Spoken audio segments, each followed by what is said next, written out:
Good afternoon, ladies and gentlemen. I'd like to welcome you to the Ronald Reagan Newsmaker Luncheon for October 2022. Very important time.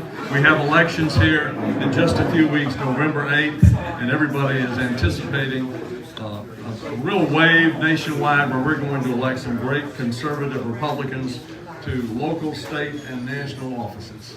Let's begin. I'd like to ask Richie Edmonds to start with our pledge. Richie, a member of our executive committee of the Republican Party.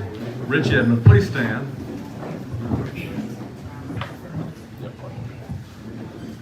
We're going to bow our heads for prayer first. May we pray. Father, we thank you for this day that we can all come together for a fabulous lunch and hear from some fabulous leaders.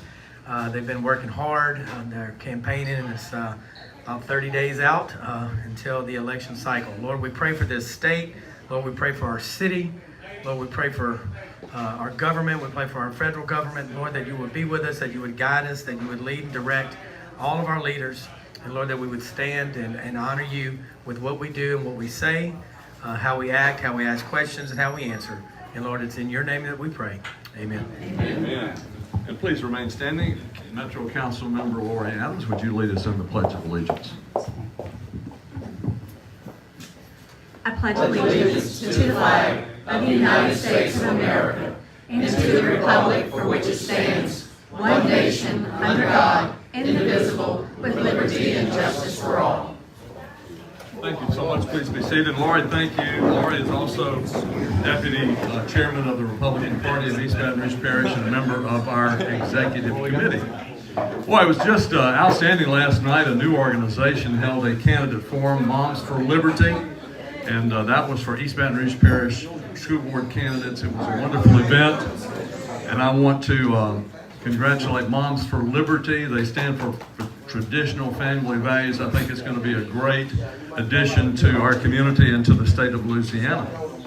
By the way, two of our great talk show hosts in Louisiana, probably the top two, Moon Griffon and Jeff Cruaire, are not in the Baton Rouge market. And we're about to find a way to change that, not in a traditional way, not on local radio stations, but we're looking to bring them to Baton Rouge on a daily basis. So I wanted to let you know that, and we'd love to have your support in helping. Talk to me after the meeting if you'd like to know more and how you could help out. Today, we want to honor those Republican candidates who have been endorsed so far by the Republican Party of East Baton Rouge Parish. We still have a few endorsements pending, and if you wonder why it's taken so long, we've now had 4 endorsement meetings. It's because we have so many candidates, and we don't consider candidates unless they're interested in being considered, but we have made quite a number of endorsements now, and we have more to come, a few more to come. One of our bright stars here in Louisiana who's really made a national reputation is our United States Senator John Kennedy. He's not able to be here tonight, but we have endorsed John. He is such a voice for conservative values and for America. He takes no prisoners, and I kind of like that myself. But John Kennedy is our endorsed candidate for U.S. Senate. I think he's going to have a pretty easy time of it, but we've got to vote, turn out, and do our work for him.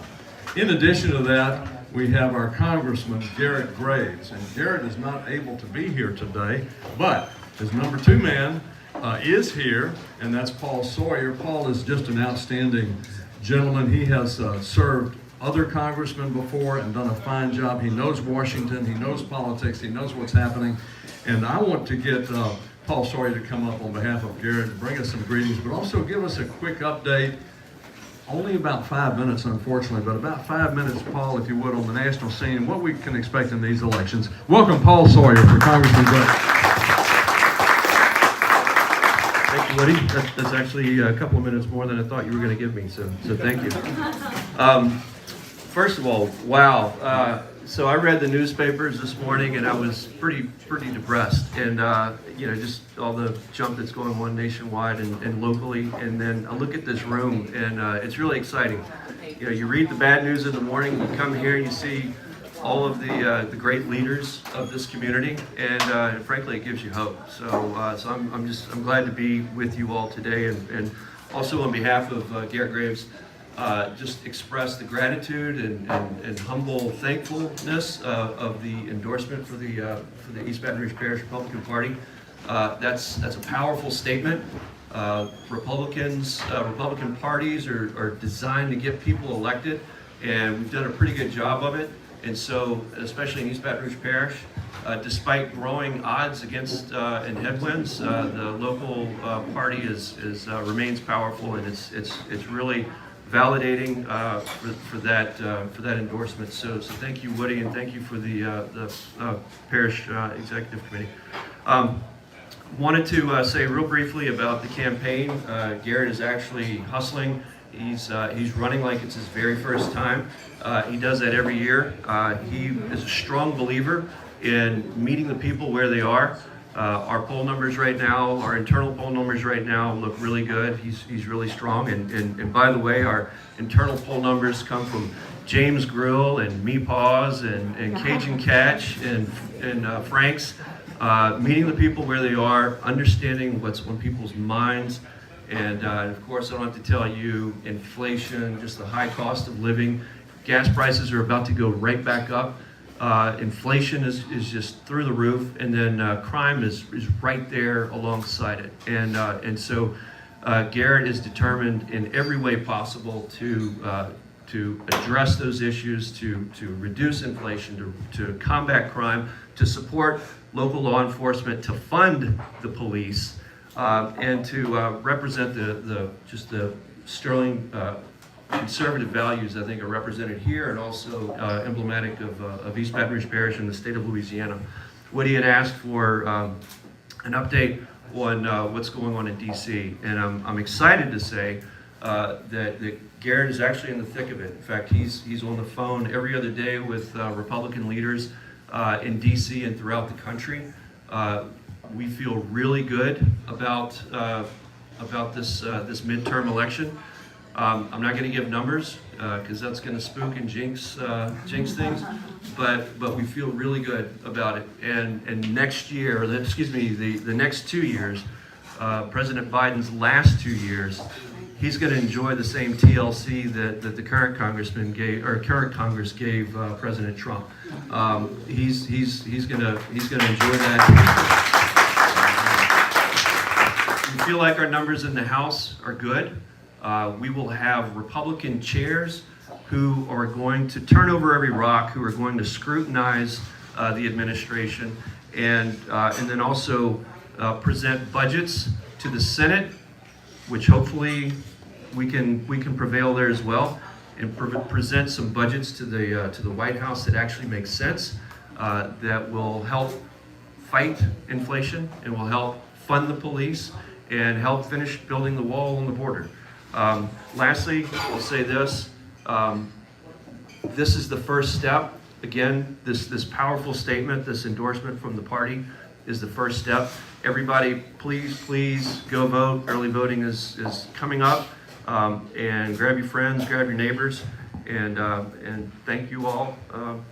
Yes, I have a question, Paul. Tell us about Garrett's possibilities in this new Congress if the Republicans take over. What are his options? Thank you. So Garrett's in a really good position. Right now he's on the House Transportation Committee and the House Natural Resources Committee. Those are committees that don't make the news every night, but these two committees couldn't reflect Louisiana better than any other committees in the Congress. The Transportation Committee is not just roads and bridges, which are so important to the Capital Region as well as Louisiana, but also the Corps of Engineers, flood control, coastal restoration, the Mississippi River, FEMA, our disasters, the Coast Guard, as well as the Natural Resources Committee, which is all about restoring American dominance in energy production. Garrett is very likely going to be the chairman of the House Aviation Committee, so he'll be a high-ranking member on the Transportation Committee, and he actually has a really good shot of taking over the committee in a couple of years, which is really good for Louisiana, and then. We expect that Garrett will have a role in the House leadership in some form or fashion. He's widely regarded by his colleagues as being very intelligent and super proactive and a problem solver. Thank you very much, Paul. Sawyer. Congressman Graves. You know, we have someone who has a long history of accomplishment. As an attorney, he's formerly a CPA. He served in the legislature, was an outstanding conservative voice. He's been on the bench here in East Baton Rouge Parish, and now he is our candidate that we're supporting for the First Circuit Court of Appeals, and he's our endorsed candidate. Please welcome Hunter Green. Hunter, congratulations. We're looking forward to you and your service. Well, good afternoon, everybody. I think I don't need to introduce myself, but there are a few unfamiliar faces. So I'm Hunter Green. I am a candidate for First Circuit. I'm a judge here in East Baton Rouge Parish, Family Court. Emily and I, many of you in here know my wife, Emily. We've been married 31 years. I have 3 children. I just got to see my son in the courthouse for the first time. He's a lawyer in Metairie, but he had a case in the 19th JDC this morning. So I got to see him. I had breakfast with my son and my wife. And so getting to see him all dressed up in a nice navy suit, hair freshly cut, all shaved and clean cut. He looks like he's all grown up at 27.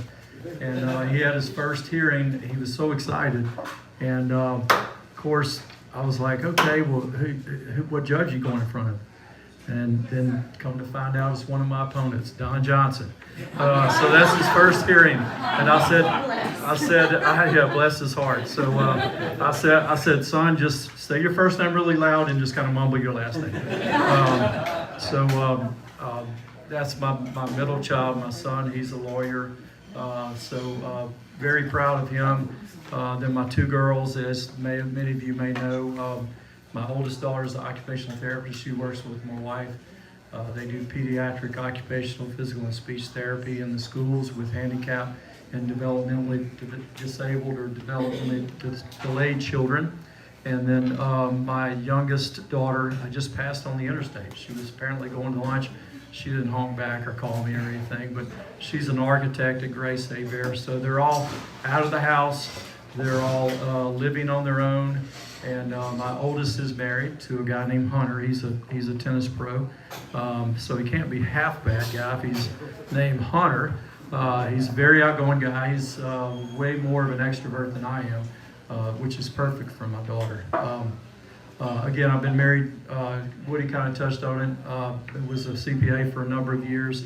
I started my work in the legislative auditor's office out of law school, and did that for 4 years, and then decided I needed to get into the courtroom. So I started my own practice. Had that practice from 1998 till 2015 when I took the bench. There were 10 years in that time that I also served in the legislature. Had never run for office before. One of my opponents actually is in the room here, Mr. Guffey. And that was to replace, to take the seat formerly held by Mr. Jenkins. So District 66. I enjoyed my 10 years service. I feel like it was somewhat of a prison sentence sometimes. But I've been a judge for 8 years, and crime is an issue that affects us all. We're very tense these days, and that is something where the Court of Appeal deals with criminal appeals, but it deals with civil appeals. It deals with all the different issues: juvenile court, family court, civil court, criminal court, all those issues. And I have experience in all those issues, and I appreciate all of you that were on the Parish Executive Committee that voted to endorse me. I will tell you this. I hope that you think, I will tell you this right now, I will not disappoint you, and I will work hard. Those are the 2 things I can promise you. And I'm not going to try to legislate. I've done my 10 years legislating. As a judge, that's not what you should do. Whether you like it or you don't like it, you have to interpret the law as it's written.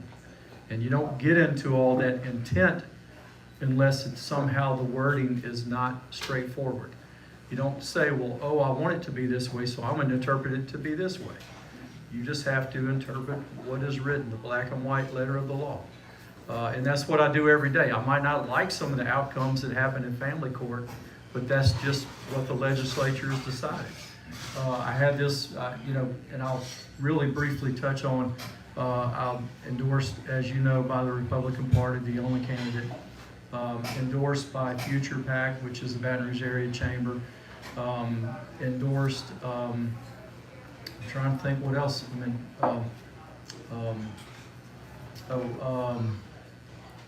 Rolf McAllister with the Baton Rouge Business Report.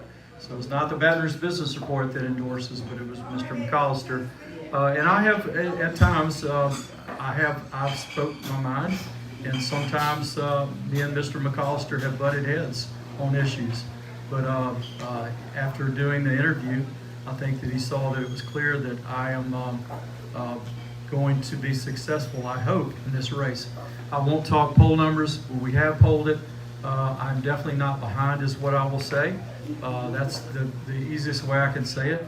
We have reports coming out today. There are many candidates out here today. You might already have your reports filed, but the 30-day report, 30 days before the election, one of the candidates has reported, and their committee did not do so well. Mine will be, I think, probably at the head as far as what we have left in the bank and as far as what the committee raised. Fundraising is going very, very good from what the committee reports to me. So I think that's an indication of the support I have behind me. But what I will say is, these little push cards I came in late, but some of you already have these. If you take a picture right here, you can go straight to the website. You can request a sign. The signs don't vote. I understand that, but I've got a bunch in my storage room, and I need to get rid of them. I've been putting out the big signs. We're all out. We got 3 big signs left. I've got locations for them, but the yard signs, if you know, people see that yard sign, and then they say, oh, that person's involved in politics or knows something. And they might call you, they may not, but then I also have my cell phone on here in my email. You can shoot me a text with the location, and I know I'll be out this weekend putting out signs. And so anyway, Facebook also, if you want to follow. I appreciate your support. I need your vote. The last judge's election was a 2-vote difference, so I would appreciate your support. Thank you. I love to be able to call time on a judge, because I've had judges call time on me so many times. But Hunter Green, what a great candidate we have running for Circuit Court of Appeals. And listen, that is a very important seat, because we have problems in this judicial district with some of the judges, some of the decisions, and that First Circuit is who reviews those judges. It's those decisions. So we're just delighted to have someone as great as Hunter Green. Now, we're going to depart from our endorsed candidates for a moment. We have a Republican candidate who is actually up for endorsement this afternoon. He has no Democratic opponents, and but this actually, as it works out timing-wise, this is the only chance he's going to have to talk if he talks today. So we're going to ask him to talk, and that's Steve Meyer, who's running for the 19th Judicial District from the Northern District. I had lunch with Steve last week, and of course I've known him for years, and he's a person of great accomplishments as an attorney and a business owner. But I'll tell you this, he has some very strong religious beliefs. Amazingly, you might find very traditional in his spiritual beliefs, and he's a great believer in the Constitution and a thinker. He's a real thinker. So Steve, talk to us a little bit about your race and why you're running. Steve Myers.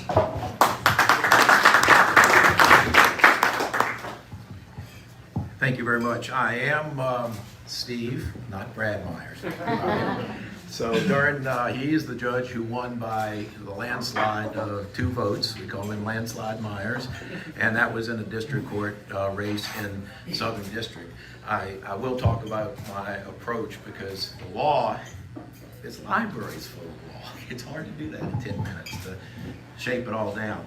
But I'm kind of a control freak in a way. I've been a self-employed businessman, only had one boss in my whole life.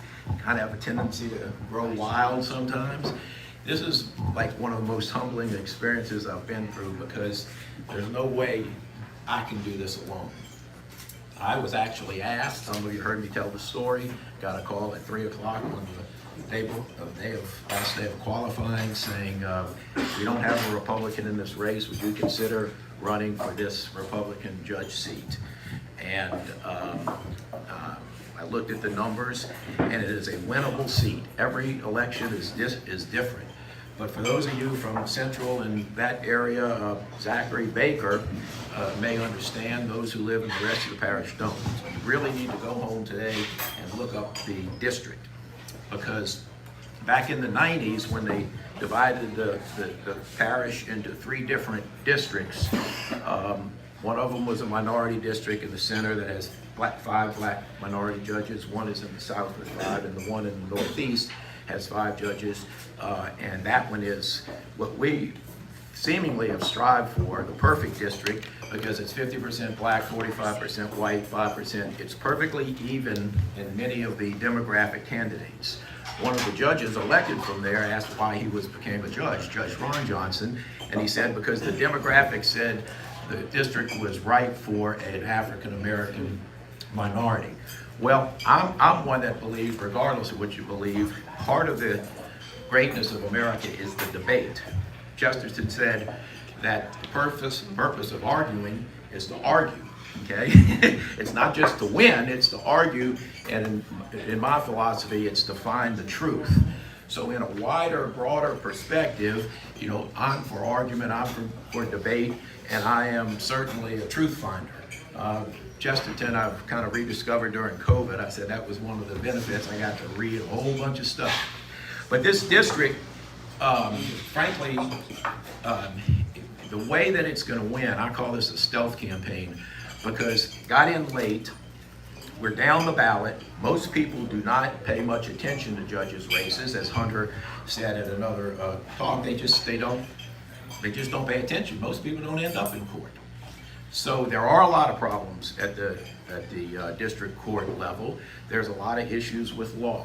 That said, I had to fill out a questionnaire for the endorsement process, and he said it would take about an hour. I spent the last 3 days on it, and I got to tell you, I had more fun. I mean, everybody should do this. I mean, it actually helps crystallize what do I believe. And if I believe it, can I explain it to someone? So I only have 25 pages to go through. It said what I would like to focus on is a couple of personal traits that I think would make me a good judge. As Judge Green said, first of all, authentic. I think you've already figured out what you see is what you get. I'm not trying to impress, people in the sense of branding, where what you see is what you get. You're going to know what you get. Lawyers are going to know what they're going to get in court. I was a newspaper reporter, founded a newspaper called Tiger Rag. We covered LSU sports, and even though I might have been an LSU sports fan, which some people disbelieve, you have to be somewhat objective and impartial, and even in that arena. So, especially a judge, the law is the law. We are hired to enforce the law, to occasionally to interpret the law.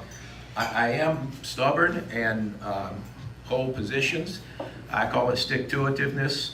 I looked up the characteristics of good judgment, and it was learning, trust, experience, detachment, options, and delivery. All of those things a judge needs to do. The main object, I think, is truth-seeking. And once we have the truth, we need to stick to it.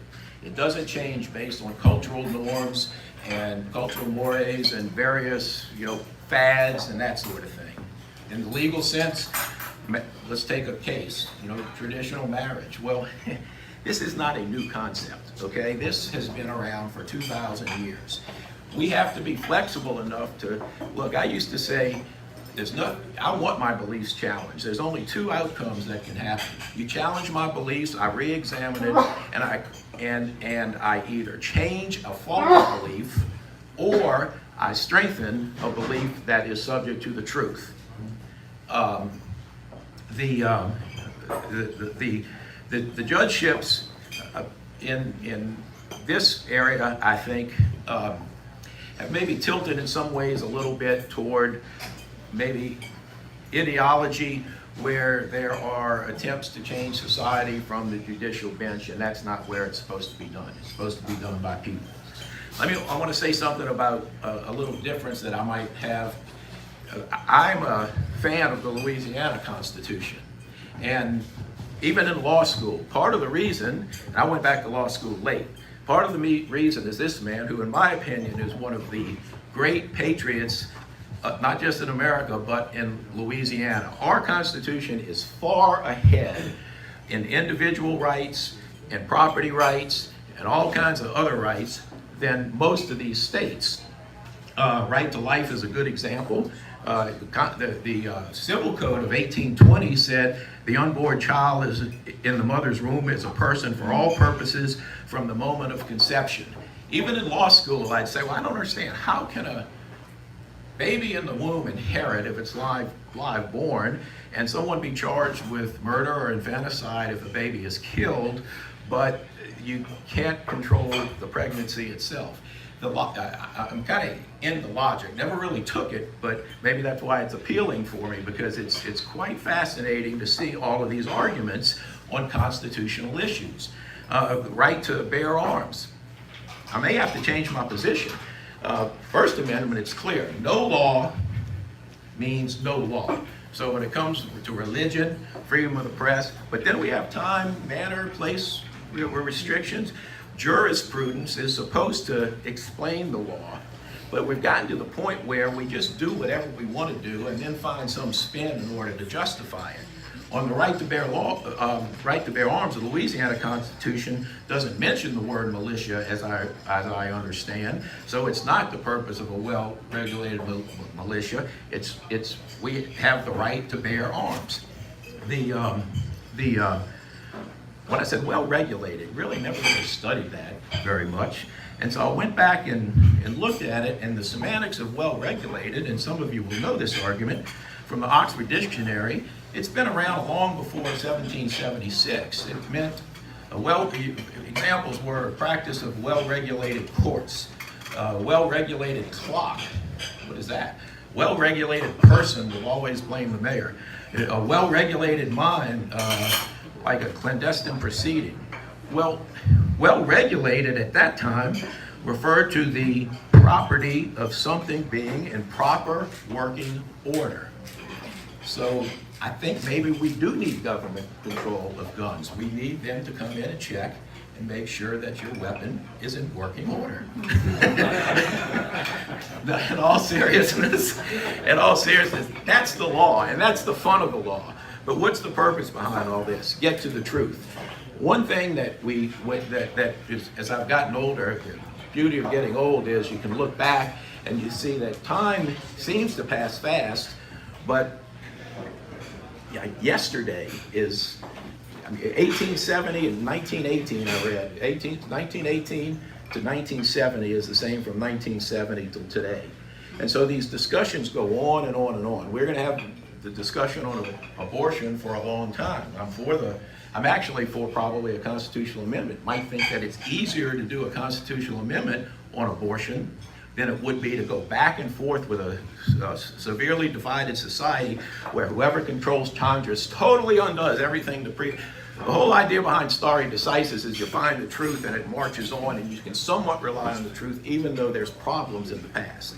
Anyway, I've got 13 more pages. So, so the fact is, one of my favorite quotes, and I'm one of these quote people, controversy is only dreaded by advocates of error. And that was Benjamin Rush, signer of the Declaration of Independence.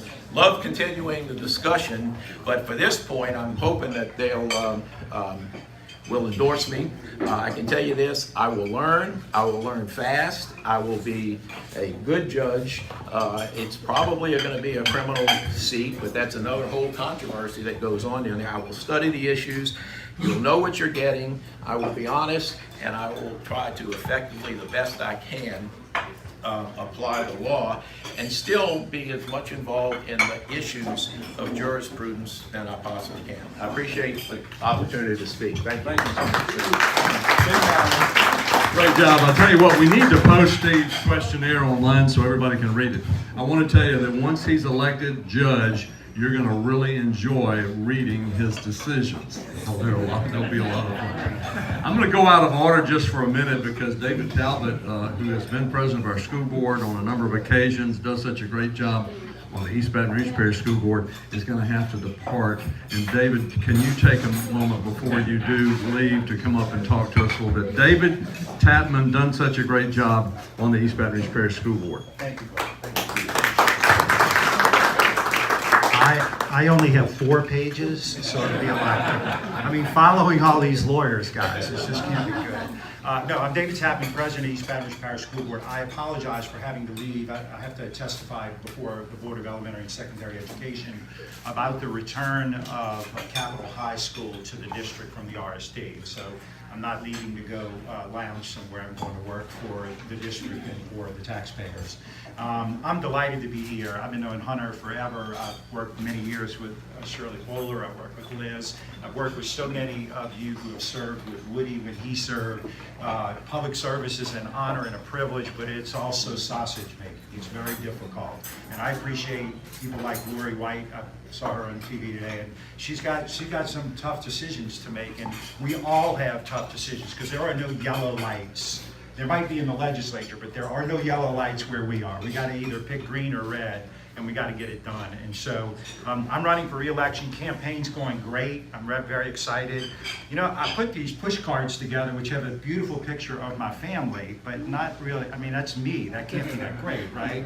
But as I was sitting there one evening, I was going through some of the materials that we have in the East Baton Rouge Parish School System, and I was thinking the best push card I have are these, and they come from the school system itself, a nationally recognized strategic plan that we engaged in, that people across the country are recognizing what East Baton Rouge Parish is doing. Mike Gode and I were at an event this morning where Apple, the corporation Apple, came in and donated, how many was it? 500 iPads to help with literacy in our schools. People from inside, everybody says we're a failing district. We're a C district. I was a C student, so that means I was a failing student. I'm just telling the truth. My dad always said C students rule the world, so I just wanted to get a C. But the point is that is really one of the, so that's my push card now. And then this is our push card about all the great things we're doing. It's not my push card, it doesn't have my name on it, but it talks about all the things that we're doing with Pathways to Brighter Futures, with getting kids college-bound ready or career ready by the time they leave high school. We're pushing the envelope, and we're going to keep doing that. And so I appreciate my colleagues. I don't want to miss anybody, but Mike Gode and Ms. Dyson are here. We fought hard in the trenches. We're going to continue to fight hard in the trenches, and we're going to tell the truth. And if that means we don't get elected, then I sit home on Thursdays and drink wine with my wife instead of going to school board meetings. And that's not really a bad gig. But I will close with this, and it's incredibly short, but my presentation is incredibly short. But if you have nothing else to do, on Tuesday, October 18th, a week from today, I have a fundraiser. I'd be happy, I'm going to post it on my website. It's a pretty impressive host list. If anybody wants to be a host, we can add you. But we're going to raise some money, because the hardest part of this, and I think all of those who have run for public office before will tell you, nobody likes raising money. It's not fun to go around and ask people for money, but it's part of what we have to do. And so I'm excited about the way the campaign's going. This is going to be a great fundraiser. I appreciate so much what you all do in the Republican Party in East Baton Rouge and really across the state. And let me just say this, I said this when I interviewed for the endorsement. The only endorsement that I really cared about was the Republican Party endorsement. It's the only one I want. And if no other endorsements would have come, I would have been just fine with that. It's important to me. I'm a Republican. I was born a Republican. I've told this story before. I registered to vote, and I had the privilege of casting my first ever vote for Ronald Reagan. Me too. And so what an incredible thing that was for me. I am still a Reagan Republican. I will always be a Reagan Republican whether I win or lose, but take no prisoners. I'm not losing. So thank you all very much. Thank you, David. Thank you. We're going to go now to Central, and we're going to meet some members, current members of the council, and also a newcomer going for the council. We have 3 candidates for the Central City Council that I'd like you to meet, and I think they'll tell them a little bit about themselves. But the first one is Aaron McKinney. And I'm going to tell you, Aaron has become one of the most popular, best loved people in Central right now. He's a very hard worker in his own work, but he does find time and fully participates in council activities. And I'll tell you this, we have an honest city council trying to do the right things in Central. That's our councilman at large, Aaron McKinney. Aaron?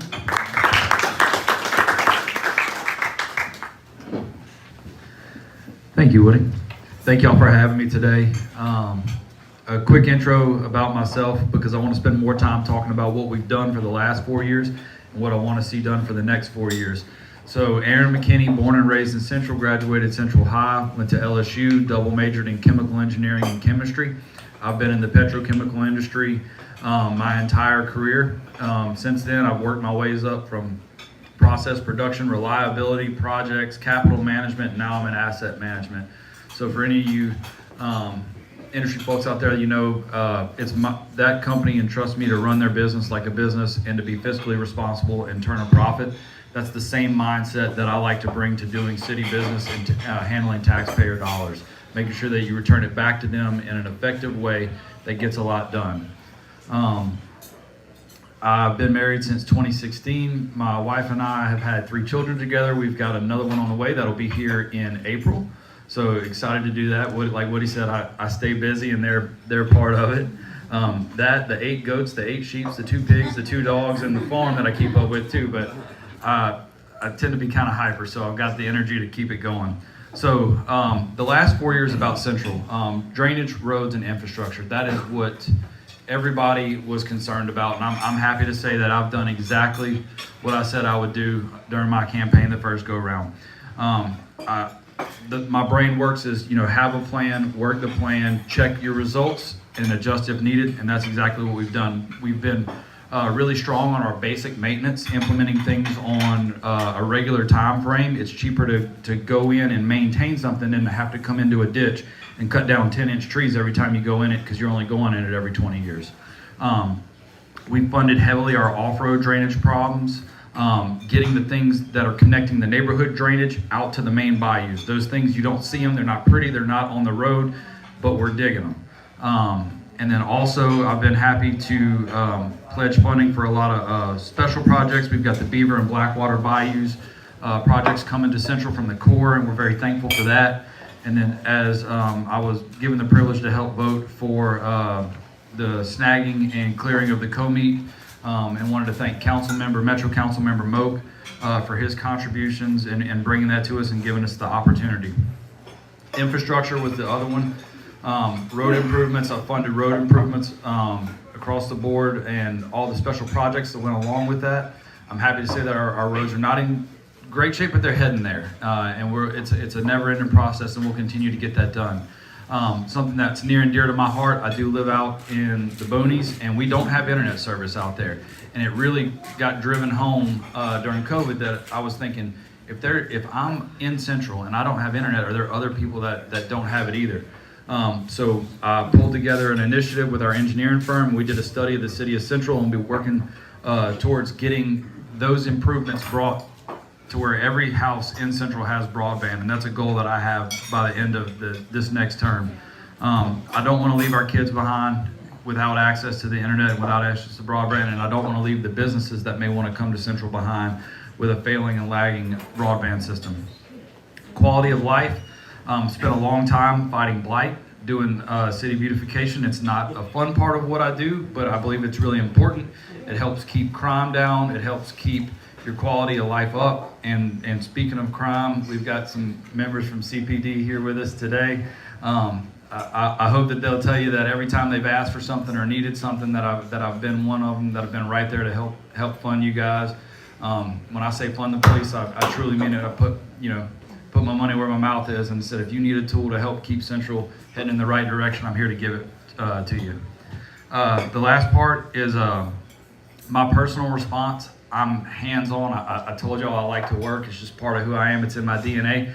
So I actually had a memory pop up on Facebook about 2 days ago, and it was when one of the hurricanes were coming our way, and somebody had sent me a picture, and I had taken a video, and I was in the ditch. I had loaded up my tools, and I was going to find the snags. And got down in there and I learned a hard lesson about rafting ants that day, because when I put my hand in there and pulled that whole clog out, I came back with a whole mound of fire ants.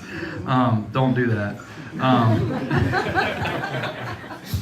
The other part that really brings me great joy is the service quest. People call you, maybe they don't always know how to work the system of government.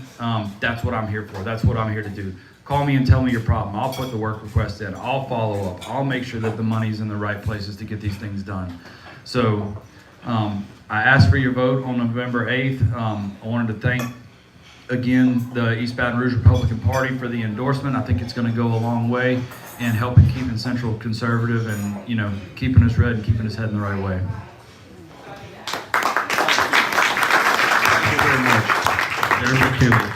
Another incumbent member of the Central City Council running for re-election, a young attorney, hard worker, Brenton Meyer, and Brenton represents a part of Central. I know most people probably think Central is very rural. I guess an informal motto for Central in the early days was country living in the city, where we can have benefits of the city but still have the country. Well, there's no part of Central more country than Brenton's area. It's the northern part of Central, and they're skeptical about a lot of things. There's a lot of cows that live up there. Used to be a lot of dairy farms, in fact. But running for re-election to the City Council, outstanding candidate, Brenton Meyer. Thank you, Woody. And I actually represent Councilman McKinney. They just put my food down, so I'm definitely going to keep this to the 5 minutes allotted. First, good afternoon, everyone. I'd first like to say thank you for the opportunity to be here today. I would also like to thank the Republican Party of East Baton Rouge for endorsing me in my campaign for re-election as councilman for District 5 in the City of Central. My name is Brenton Meyer. I'm 31 years old. I'm a lifelong resident of Central. For the last 4 years, it's been my honor and privilege to serve the citizens of District 5. Given my upbringing in one of the most conservative cities in the state, with a history and a track record of pushing back on liberal ideologies, I've been a registered Republican since I was old enough to vote, which in hindsight really wasn't that long ago, but it was still a good while ago. The citizens of my district in particular, as Woody's kind of alluded to, which encompasses the rural northern half of Central, are very conservative and share my values and morals. I'm a pro-life Christian, I'm pro-Second Amendment, and a proponent of every right bestowed upon us by the Constitution. I come from a larger family of 6 with 3 brothers. My father's a small business owner in Central. My mother is now a college teacher, or college instructor, I guess you'd say, after retiring from Dow Chemical as a chemical engineer to raise me and my brothers. I have an amazing wife, Chelsea. We don't have any kids yet, but we've been together for 10 years and have 3 wonderful dogs. We have a Siberian Husky named Xander that his hair seems to follow me everywhere. I just brushed some off a minute ago. We have a golden doodle named Levi and a golden retriever named Patton, of course being named after General George S. Patton. I'm an attorney by trade with a focus on civil litigation and corporate transactions, though I do find myself in Judge Green's court often. The most important part of my job in representing my clients is listening to and addressing their concerns.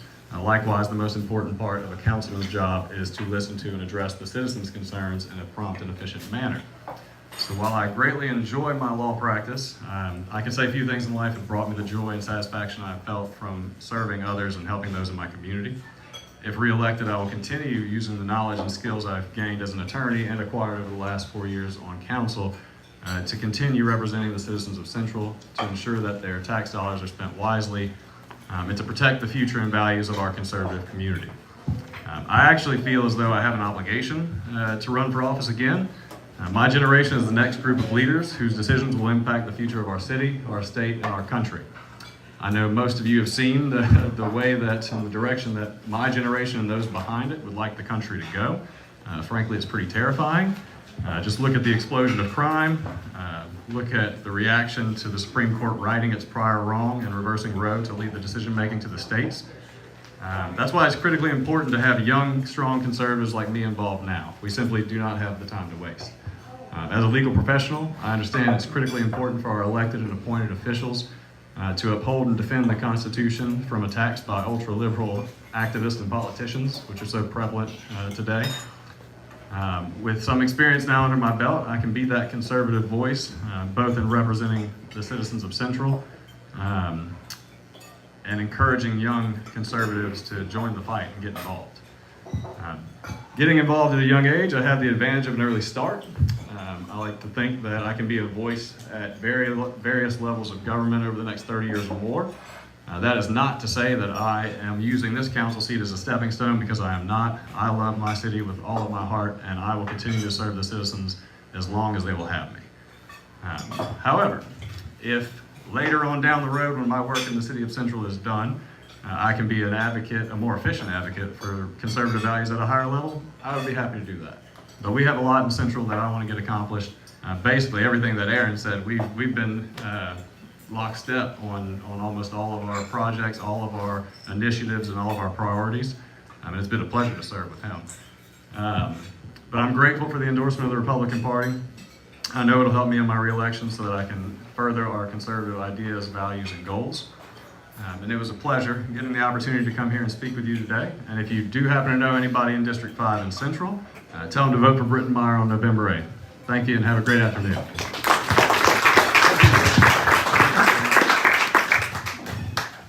Thank you, Brenton Meyer. And our final council candidate is running for an open seat in the Central City Council, one held by a councilman who is actually running at large, and he's also endorsed. But I want you to now meet J.D. Laverne. J.D. is a safety professional, and he's a grassroots guy who really spends his time doing things like coaching baseball and being involved in the community. Really, I think, a great voice for what people are thinking in Central.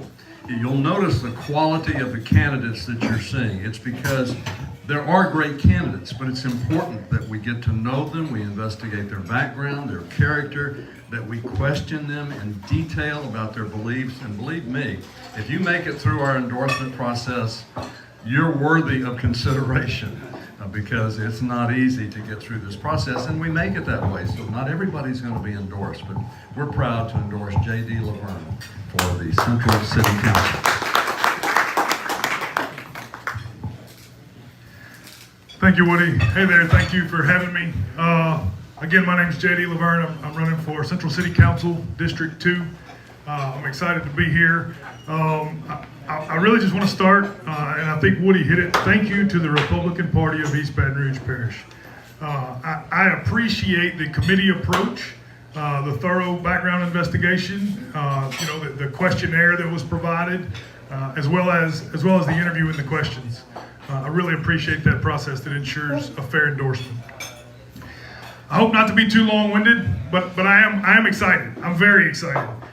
I want to share a couple things. Just yesterday, and I'm so thankful that I get to walk the streets of Central and neighborhoods, and even some of the rural areas I'm still able to walk them. So just yesterday, I pulled up and I parked on a little side street, and I really hadn't hit the asphalt yet.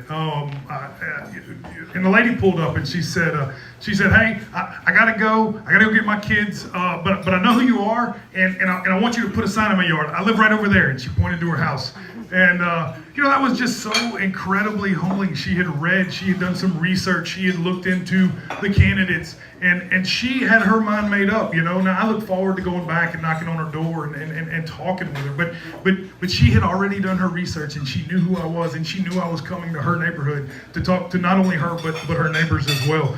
That's inspiring. That's motivating. I'm not a traditional politician. I got in this because I love Central and I want to serve the citizens. And so for someone to know who I am and walk up to me, it was incredible. It was an incredible moment for me.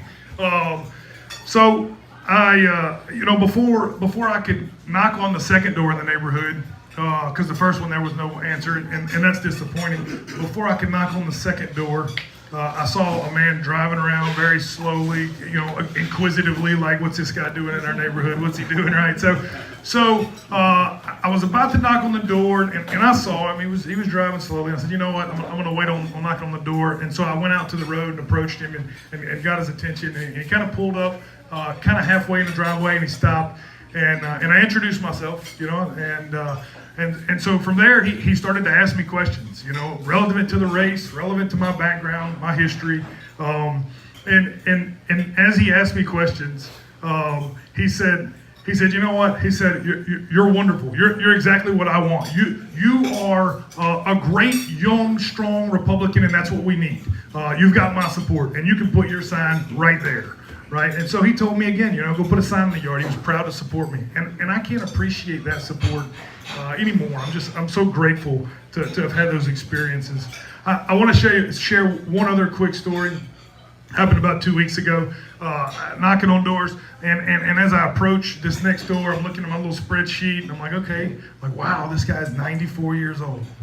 94 years old. That's history, you know, that he's lived it. And I enjoy that opportunity to meet folks like that. So in my experience, when I knock on doors, I get somewhere between 6 and 8 Mississippi, right, before someone comes and opens the door. There's a delay, there's a pause. Someone's got to figure it out real quick. Is he trying to sell me something? What's he doing? You know, before they actually open the door. So I walk up to the man's door. I'm thinking, hey, I'm gonna give him 10 Mississippi. He certainly deserves it, right? 94 years old. You're doing great, man. You're doing great. I knock on the door and patiently waiting, and I'm not to 4, maybe 5 Mississippi, and he comes around the side. Hey, can I help you? You know, that was so exciting to see. I mean, he got out the door, came to the front. He was ready for the day, dressed head to toe, you know, shoes on, excited about what the day may bring. So I introduced myself, you know, and we sat there, and I spent maybe 20 minutes, and man, I wish I had just days to spend sitting there just to glean that wisdom, you know, and so it was just such an incredible experience to have met him. I've been married to my wife, Holly Laverne. She's born and raised in Central. Her maiden name is Holly Drain. We have 3 boys. I like what he said, coach baseball, love to coach baseball. So many of life lessons can be learned through the game. And whether you recognize it or not, as a kid, you know, there are lessons that hit me even today that come from America's pastime, baseball. And I have absolutely enjoyed the opportunity to give back through coaching baseball and making a positive impression in kids' lives. I look forward to serving the citizens of Central. I look forward to serving District 2. If I haven't made it to you yet, I'm on the way. I think it means so much to be able to look at someone in the face, and I'm so grateful to have that opportunity that my district's small enough that I can get out and meet everyone. So in closing, I just want to say I love the city of Central. I appreciate your endorsement, the support from the community, and the opportunity to serve. During early voting, which takes place between October 25th and November 1st, excluding Sunday, October the 30th, as well as Election Day, which is November 8th. I would love to have your support. I would love to have your vote. I would be incredibly thankful. Please vote J.D. Laverne, number 138 for Central City Council, District 2. Thank you so much for your time. So much, JD. Well, you know, we're very blessed in Central to have a new member of the school board who is an authentic voice for the conservative movement that we all believe in. She is a staunch conservative, and she's a voice for parents and taxpayers. She doesn't necessarily agree with everything that's been going on in the school board, and she voices it very openly and plainly for all to see. So it's my pleasure to introduce Kim Powers, who is running for re-election to the Central School Board.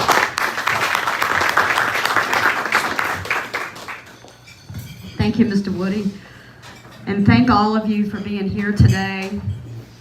Members of the PEC, thank you very much. I'm honored to have received your endorsement. I want to tell you a little bit about me.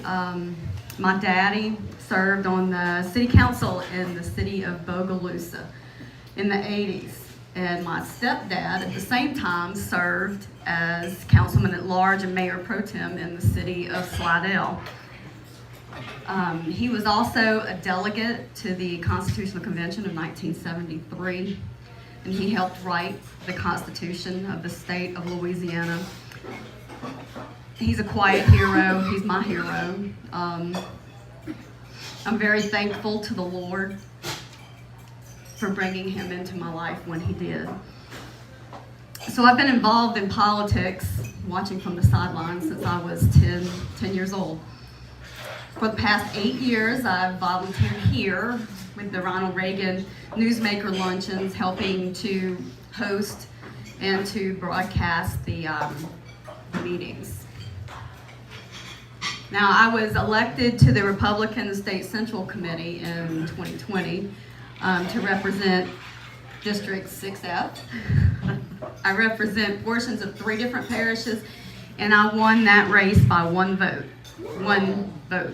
So I'd like to reiterate what everybody's been saying. Today is the last day to register for to vote in the November election. Please go vote. Every single vote counts. I'm a landslide winner as well.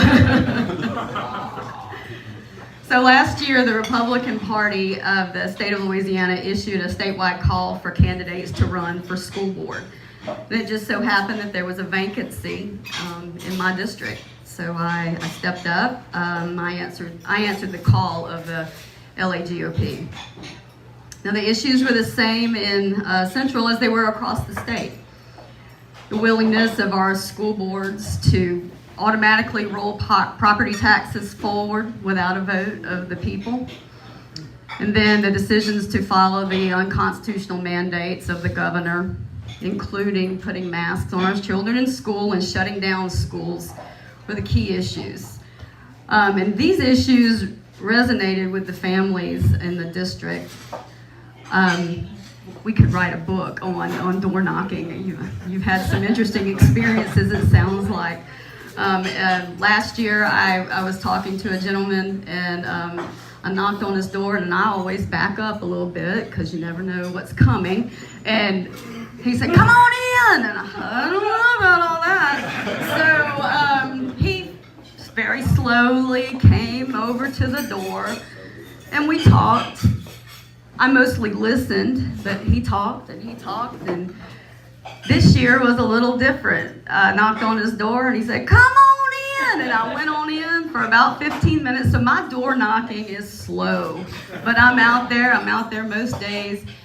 Listening, communication is very, very important. But everybody has a story, and it's precious and unique, and I have learned so much about the city of Central. It's really, I appreciated it before, but talking to individual people about their experiences post-flood, post-COVID, I really bonded with my district, and I love all the people in District 4 and in the city of Central. Since I was elected, I've done everything really that I said that I would do. I've kept my campaign promises. I've worked to be an independent, conservative voice on our school board and represent the parents and the taxpayers. So I need your help in this election. Fundraising, like Mr. Tapman said, is not fun. It's not fun at all, but it's important. You can write a check today, as a matter of fact. I will keep working to make things the way they should be in Central. And I represent traditional family values, high standards in our classrooms, on the playing field, and in the community. It's a great day to be a Wildcat, y'all. Thank you. Thank you. Thank you very much, Kim Powers, our candidate for Central School Board. Also, Jeannie Spell is another candidate who's been endorsed in Central. She's running a great campaign right now. Josh Roy also has been endorsed. Josh had to be out of town today. Jeannie is a little under the weather today. But we have some wonderful candidates running. And here in East Baton Rouge Parish, for the school board, one of our outstanding candidates, who has been the president of the board on a couple of occasions, I believe, does a fantastic job. And he needs to leave. So I want to bring up Mike Goday, if you would. We're so happy that you were on the board and want to keep you there, Mike. Mike Goday. Thank you. I would also thank you very much, and thank you for all being here and being great citizens. I'm also trying to run to the Bessie meeting. We had some things going over there. But I'm going to try to be very quick. I'll cede the extra of my time to Jill Dyson. I'm sure she'll be able to fill it up. But I just want to piggyback on what David said. As an incumbent, we got lots of people running against us. And it's very easy to point out the things that need to improve. I think any of you who have served on things, you know everything isn't perfect. And sometimes I feel like I'm running against a campaign that's headed up by Captain Obvious, because all they do is sit there and talk about the issues. We know the issues. The important thing is, what are you going to do about them? And I think that's the thing that we are trying very hard, and I think we're accomplishing a whole lot. You know, the most important thing a school board does is hire the superintendent. And if you look, since I've got on the school board, many of you here from Central, you know, we had a devastating flood. The school system in EBR was hit very hard by the flood. As we came out of that, then we got hit with the COVID and all the things going with that. And so, and through that, we had our superintendent retire. And so we had to go through and elect a new superintendent. And our board had the courage to go out and do a nationwide search and bring in someone from outside of our district who is very dynamic and bringing in a lot of change. Now, change is something that's very difficult. Status quo is a very strong thing in our culture. It's a strong human nature to not want to change. But change we have to do. And I've heard people say our board is noisy and loud and dysfunctional. It's not dysfunctional. If you look at all that we've done a lot. It's noise. And that noise you hear is the status quo dying. It's their death throes. And we're going to keep changing that and keep working through it. And as David said, you can look through all the things that we've done. I was at the Apple presentation this morning. We have all the pathways coming. We have the blueprint for literacy across the city, trying to do that, because I firmly believe why I'm in this. I'm also a chemical engineer, by the way, and but I'm retired. And why am I doing this? Because I want to leave a city better than I found it. And a great city needs a great school district. And so that's why I'm in this. I have no political ambitions. I will never run for anything else. Quite frankly, I couldn't afford a divorce. But I am in this only for the school district and only for what I can try to do. So with that, thank you all very much. Thank you for the Republican Party and supporting me. And have a great day and vote early and often. Thank you. Mike Goday, running for re-election to the school board. And our final candidate for the East Baton Rouge Parish School Board, who is running for re-election, she has been re-elected more than anybody else. She's the longest serving member of our school board, and a fine conservative. We're proud to have, to be able to endorse her, and that's Jill Dyson. Jill?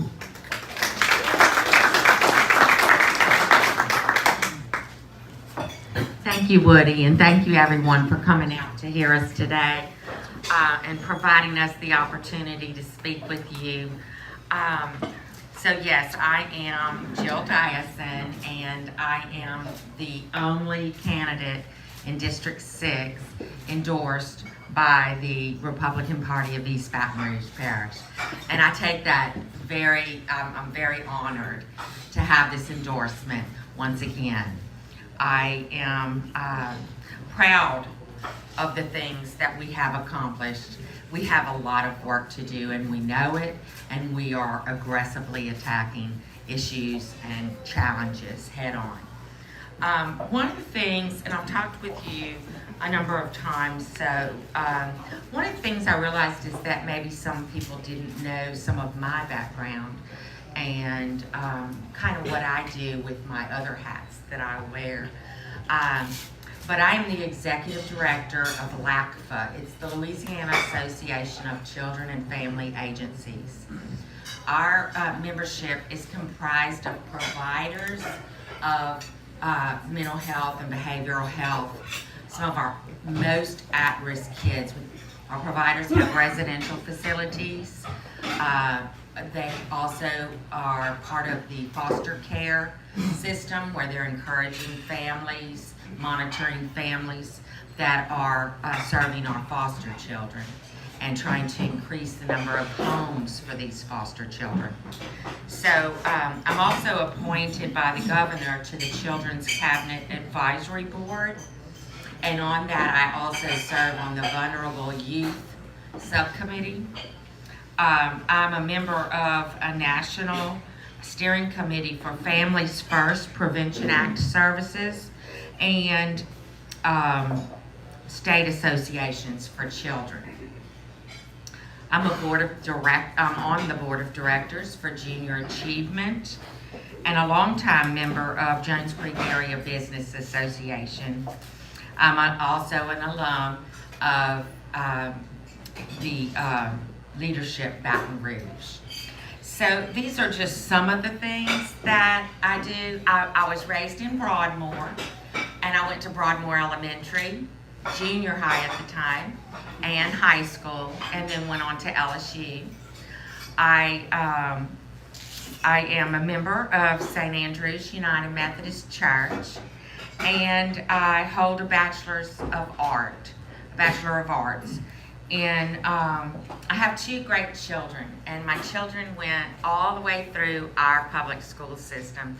Through that, I gained a lot of experience in the traditional schools, personally, with my own, in the gifted, in the talented, and in the magnet programs. So I have firsthand experience in all of those. And I'm a strong supporter of neighborhood schools, and I have worked very hard, diligently, to get some of these programs out to District 6 that had been taken away through DSEG years ago. I'm the lone board member remaining that helped us I helped mediate out of federal court. At the time, we had the longest running DSEG case in the country at 48 years. And I served on that board that helped mediate us out for local control. I don't feel that we've had, that we've really pushed that local control and utilized it enough. And I think it's time that we do. And I'm pushing for change that encourages middle-class families across our district to consider us as a choice option, because we have a lot of choice within our system. And we really need to turn that. People are using their retirement dollars to fund their K-12 and pre-K-12. And we have to do better. And so I'm supporting strong literacy programs, neighborhood schools, safe schools. You've heard me talk about bringing the agenda item for the armed security officers and fighting hard even up to the vote on that. And so our children have to be safe before we can educate them. And I've told the superintendent at a meeting the other day, he said, but we have to have the dollars to educate. I said, yeah, but if they're not safe, it doesn't matter if we're going to educate them or not. In a crisis situation, we have to be prepared. And that's the number one thing, is to keep our teachers, our students, our administrators, and our volunteers in schools and parents all safe. That's number one. And then we go into the literacy and those kinds of initiatives. Also, graduating students that are either workforce and or college ready. And we've got pathways that are going to help us to do this. We're just initiating so much. And so the noise is loud. But we did hire a change agent instead of going with the status quo. And with that, you're going to have noise. And I feel like that's why so many of us are opposed this time. Because in the last 2 years, we have made change. And we're not going to back down from it, because there's a lot to be done. If we were in a position, if we were an A-labeled district, status quo would be wonderful. But in our situation, it's just not. It's not enough. So thank you for having us today. I really appreciate the time you've given me. And I actually have a fundraiser tomorrow evening that I would love for you all to come, and it's at 5:30 at CSRS. Thank you. Thank you so much, Bill Dyson. We do have two more candidates we're going to hear from. I do want you to welcome and recognize two of our other deputy chairmen of the party. One is former Representative Shirley Bowler. Shirley, would you stand up, please? And Major George Francis, who is here, the deputy chairman of the Parish Republican Party. and they're a great help in what we do here. One more candidate and somebody else that I want to hear from. And that next candidate is Jennifer Boyd. Jennifer is making a race for the Zachary City Council against one of the more liberal members of the city council up there. She's a banker, but she is involved in so many things in Zachary. She really represents the best of Zachary right now. Would make a wonderful addition to the city council. And if you would, Jennifer, come on up and tell us why you're running and what's the issue. Thank you so much, everybody. It's so good to be back in front of you all again speaking, and wow, I'm just grateful to have this opportunity. An endorsement is crazy to me. East Baton Rouge Parish, the Republican Party of East Baton Rouge Parish, that is such an honor. I wish my dad were here to see that. He'd be so excited. Well, I'm Jennifer Boyd. I'm running for the Zachary City Council District 5. I've lived in Zachary for 21 years, and I've been for the last 15 of those years in several different organizations, several different boards and organizations that I love, very dear to me. One of them is the Rotary Club of Zachary. I'm such a proud Rotarian. You know, something that we say to each other, if there are other Rotarians, you can join me. I know you know it if you're in here. Is it the truth? Is it fair to all concerned? Will it build goodwill and better friendships? And will it be beneficial to all concerned? So having those values and reciting those to each other, our business leaders in the community, every week is really important to me. In my family, there's 4 of us. We have a contractor, real estate developer, then I have a sister that's a teacher, and then another one that's a nurse. So I feel like I'm well-rounded in all the different issues. Believe me, they tell me what's going on, whether I want to know it or not. They keep me posted on things that are going on. And our dad, he worked in a paper mill for 35 years, and so taught us very well the values. And there was I can remember being able to be registered to vote finally, and there was nothing else but to be Republican, and I'm so proud of that. I'm just so very proud of that. I have 2 boys. So Alex is about to be 21, and he goes to Louisiana Technical University, and he's studying cyber engineering. And then my youngest is Andon. He'll be 18 in January, and he's about to graduate from Zachary High School this coming May. And I guess I'm one of those smother mothers, I guess. I say that. I get so excited when they call me or text me, you know, and on the way here, I got a text message, and it was from Alex, my one in college, who never needs anything, and I'm always leaving him a message, almost like he has a secretary that he can call back. And I thought, oh, what is he saying? And when I got to the red light, I was like, let me hurry up and check it and see what my baby said. And he said, I put something in the Amazon cart. Can you get it for me, please? So I'm like, oh, I love you too. I'll be happy to do that. But I'm so excited. I'm so proud to be a mom of these 2 boys because, being able to talk to them about this and put them through this process has been amazing. You know, to hear me say, guess what I got today? And talking about this endorsement, and hear them come back to you and say, wow, we're proud of you, is everything to me. Because I really believe that what we need to do now, what all of us need to do now as parents, is to educate them that they are the generation that are going to be making these decisions in our city. And they need to see us try and do these things as parents. Anyways, I've spent the last 24 years in the banking and finance industry, and I'm also a real estate agent as well. I can't tell you how many hours I've spent talking to businesses and organizations and listening to their needs. I truly believe that the main thing we need to focus on is listening, and listening way more than talking. Less talk and more listening to what people need, you know. Instead of just jumping and saying, well, I think this is going to solve the problem in our city. Listening and getting all of that feedback before we just decide what we think you need, to me, is very important. I think that since I've been serving the community for over 15 years now, I think that it's important that this seat is considered a servant seat and needs a servant leader. I think we need more of those. We need more of what can I do for you, not what can this seat come bring me. And then I think we need to do everything possible to stay involved. Mr. Woody standing up, I'm in trouble. To stay involved with our legislators, our parish government and state government. Real quick, I just spent last week listening to a presentation by Hiller Moore, and he spoke about the Baton Rouge police force being short about 90 officers. And if that is not shocking enough, the East Baton Rouge Parish Sheriff's Office is down about 75 officers too. And I know Zachary's down officers as well. But as I'm knocking on doors, I've got some stories too, but you don't have time for my stories. As I'm knocking on doors, I'm hearing crime, crime, crime. We're so worried about crime, crime, crime. And what the shortage of officers tells me is that we can't stand here and wait and rely on them and say, what are you doing for us?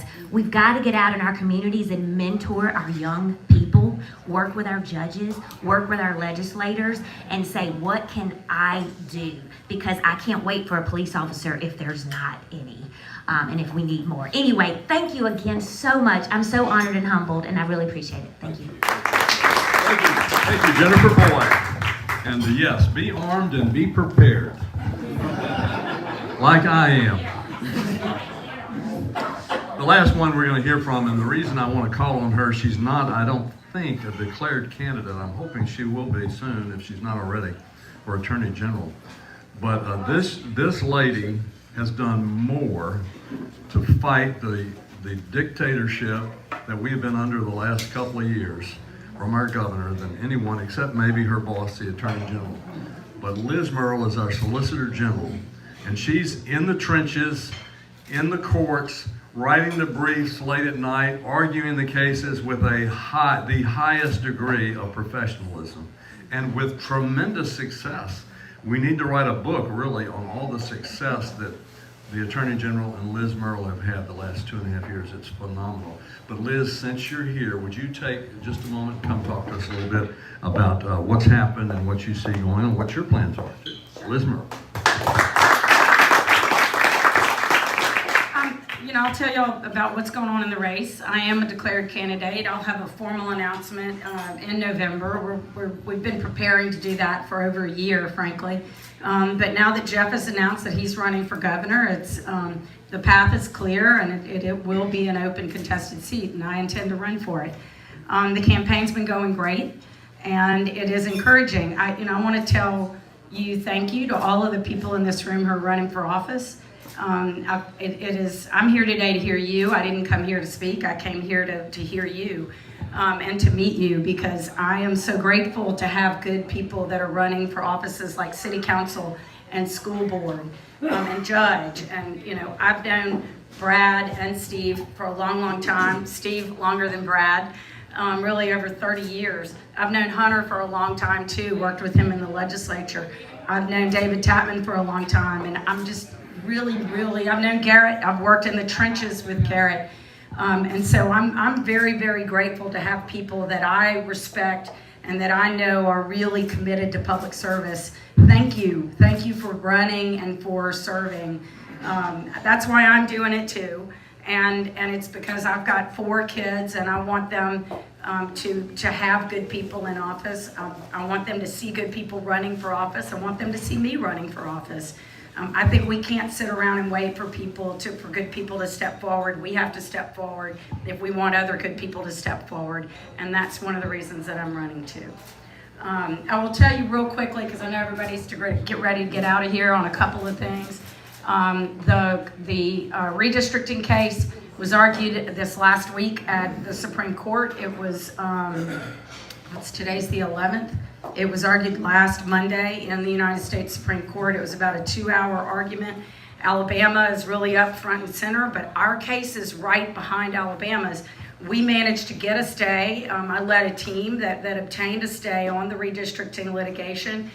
The court granted cert, which is it's a quirky little thing about Supreme Court practice, where they can grant cert in advance of a judgment being issued. So we had a preliminary injunction, but it wasn't even argued yet at the Fifth Circuit, and the Supreme Court said, we got this, and they took it up, and they parked it there while Alabama's case was being argued. So we don't know yet whether our case will be argued or not.